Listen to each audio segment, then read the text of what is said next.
안녕하세요. 웅덩이 매매법 레버리지 ETF 장기 투자자 디벨론몽입니다. 오늘도 계좌 공개 먼저 하고 시작합니다. 국내 계좌는 다시 양전되었습니다. 너무 팔고 싶지만 장기 투자자니까 그대로 보유하는 전략을 취하고 있습니다. 미국 직투 계좌는 마이너스 26%입니다. SSO가 다시 마이너스 한 자리로 내려왔습니다. 현재 전 나스닥 비중이 너무 높습니다. 거의 8대2 9대1 정도의 비중입니다. 이번 하락장에서 하락폭이 큰 나스닥 위주로 줍줍하다 보니 나스닥 비중이 엄청 높아졌습니다.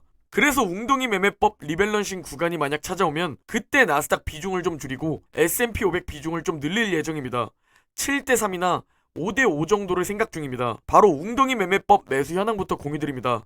나스닥 2배 레버리지 QLD는 121선 매수 타이밍 2일차 매수 완료되었고 S&P 500 2배 레버리지 SSO는 5일차까지 매수되어 매수가 종료되었습니다. 이평선과 현재 차트가 붙어있는 구간이고 변동성이 큰 구간이기 때문에 또 매수 타이밍이 올 거라 생각하고 있습니다. 반도체 2배 레버리지 USD는 잠시 관망입니다. 최근 매우 좋은 흐름을 보여주고 있는 반도체 섹터인데요. 다음 주 월요일에 반도체에 왜 투자해야 하는지 반도체 영상을 업로드할 예정입니다. 금일 미국 증시 3대 지수는 전약 후강을 보여줬습니다. 특히 이제 다시 하락의 시작인가 싶은 모습을 그저께도 보여주고 어제 프리장에서도 보여주었는데요. 그런데 어제 발표된 지표와 함께 양전하더니 기업들의 예상보다 괜찮은 실적 발표와 함께 그대로 강하게 상승하며 마감했습니다. 특히 시장이 어제 양전한 가장 큰 이유가 바로 고용비용 지수가 발표되었는데 이게 예상치보다 낮게 발표가 된 겁니다. 왜 이거에 시장이 환호할까요?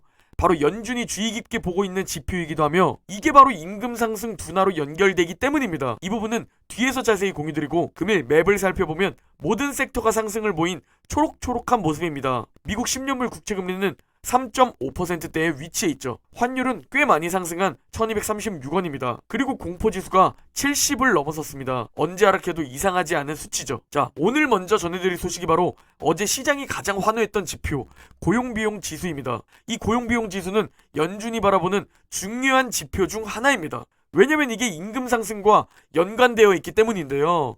이 고용비용 지수가 예상보다 낮게 나왔습니다. 즉 임금 상승률이 생각보다 더 둔화되었다 라고 생각하시면 이해가 쉬울 겁니다. 이게 발표되자마자 마이너스로 머물고 있던 프리장 미국 증시가 바로 양전하는 모습을 보여주었습니다. 고용비용 지수에 대해 간단히 설명드리면 기업들의 지출 중 가장 큰 비중을 차지하는 노동비용의 변화를 가장 포괄적으로 반영한 지표입니다.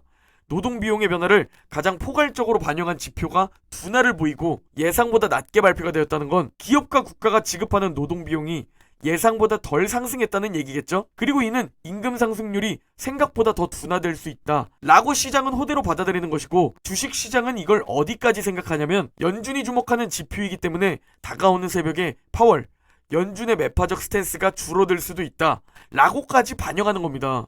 오늘 밤 즉 2월 2일 새벽 FOMC 회의가 끝나고 파월의 기자회견이 열립니다. 새벽에 일어나서 실시간으로 보면서 최대한 빠르게 여러분들에게 핵심 부분을 영상 업로드를 드릴 건데요. 연준은 임금 상승률 둔화를 보고 싶기 때문에 이 고용비용 지수를 주목하고 있다고 말씀드렸죠. 이걸 보고 완화적 발언이 나올 수 있습니다. 실제로 연준 부의장 브레이너드는 약 보름 전에 이렇게 말했습니다. 임금 상승이 둔화되고 있다는 징후들이 보이고 있다. 이걸 고용비용 지수를 보면서 둔화를 보일지 지켜볼 것이라고까지 말했는데요. 이 고용비용 지수가 왜 호재고 왜 임금 상승률 둔화에 목을 매냐면 이게 바로 현재 가장 안 잡히고 있는 서비스 인플레이션을 하락시키는 요소이기 때문입니다. 이제 인플레이션 둔화는 기정사실화고 우리는 서비스 인플레이션이 잡히는지 이제 그걸 체크해야 한다고 계속 말씀드렸습니다. 왜냐면 연준이 그걸 보고 있기 때문이죠. 그런데 이 서비스 인플레이션을 잡기 위함이 바로 고용비용 지수이며 바로 임금 상승률 둔화라는 겁니다. 이제 왜 임금 상승률 둔화가 그토록 시장이 바라는 호재인지 아시겠죠? 임금 상승률 둔화는 서비스 인플레이션 둔화를 만들고 서비스 인플레이션 둔화는 연준의 긴축 스탠스를 바꿀 수 있다 라는 것으로 연결되기 때문입니다. 현재 시장이 전망하는 건 다음과 같습니다. 다가오는 새벽 25bp 인상하는 것, 그리고 금리 인상 중단에 대한 이야기가 나오는 것, 여기까지는 매스컴에서 많이 다루었기에 이제 시장은 선 반영했을 겁니다. 그리고 시장이 반영하고 있는 최종 금리에 대한 전망은 3월까지만 한 번 더 25bp 인상을 할 것이고 그 다음 5월부터는 금리 인상이 없을 것이다. 이걸 반영하고 있습니다. 그러나 연준은 5.1%를 알려주고 있었죠. 현재까지는 시장의 전망이 더 가능성이 있어 보입니다. 그러나 문제는 파월 그리고 연준입니다. 이들이 중요하게 생각하는 게 또 신뢰성이죠. 이미 재작년에 인플레이션 일시적이라는 발언으로 연준의 신뢰가 무너져 있는 상황에 섣불리 인플레 제압했다고 피벗하면 과거 1970년대 오일 쇼크와 동일시됩니다. 즉 1970년부터 1978년까지 연준 의장이었던 아서 번지가 되기 싫고 그 이후에 폴 볼커로 평가받고 싶은 듯 보입니다. 파월 의장이 그래서 8월 잭슨홀에서 인플레이션을 잡지 못할 때의 고통이 훨씬 크다는 것을 역사가 보여주고 있다 라고 말한 것이죠. 가장 유력한 건 FOMC 성명서는 비둘기파적으로 나오는 것, 그러나 파월의 기자회견은 매파적일 것, 이게 가장 가능성이 높아 보입니다. FOMC 성명서에서는 좋은 말들이 좀 보일 겁니다. 인플레이션 둔화, 임금 상승률 둔화, 금리 인상 중단 논의 등 말이죠. 그러나 파월 의장과 연준은 주식시장, 금융시장의 상승을 원하지 않습니다. 그래서 매파적인 발언으로 최근 급등한 시장이 하락하길 원할 겁니다. 그렇게 만들려고 노력할 거고요. 그리고 실제로 다가오는 새벽에 파월의 매파적 발언으로 실제로 하락한다면 역시 머지않은 웅줍 기회라는 생각을 가지고 있습니다. 예측은 무의미죠. 마음의 준비라고 원칙을 지키면 결국 시간이 우리를 부자로 만들게 될 겁니다. 자, 그리고 어제부터 다시 굵직한 기업들의 실적 발표가 시작되었습니다. 먼저 AMD가 장후 실적 발표를 했는데요.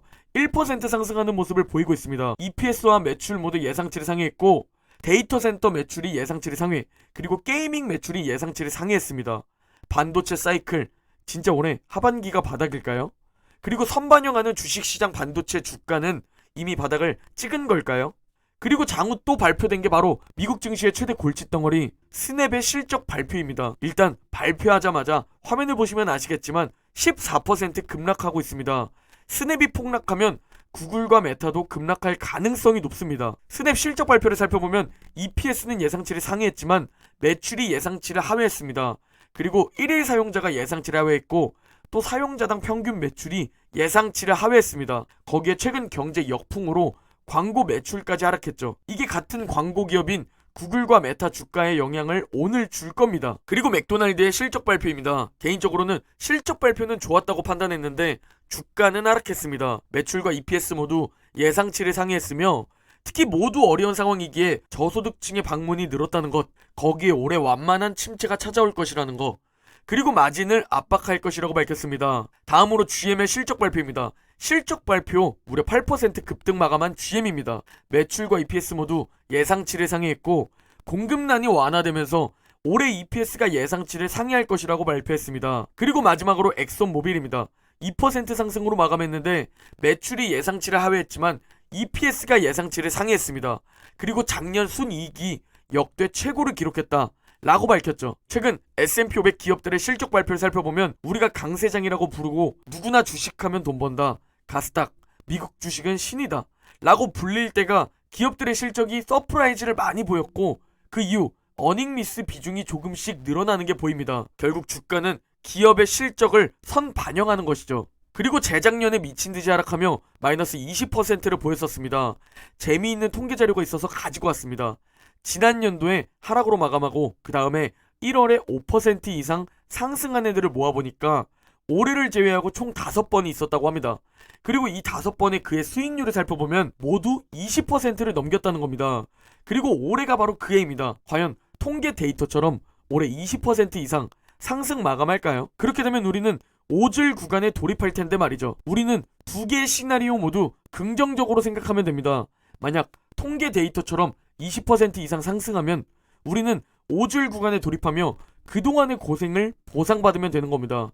반대로 여전히 횡보, 하락을 보이면 평단가를 낮출 수 있는 기회가 아직 조금 더 남았구나 라는 생각으로 오히려 좋다는 마인드를 가지고 있으면 되는 겁니다. 결국 시간을 무기로 활용하는 투자자가 이깁니다. 만약 여러분의 투자 기간이 한정적이라면 이길 확률은 줄어들게 될 겁니다.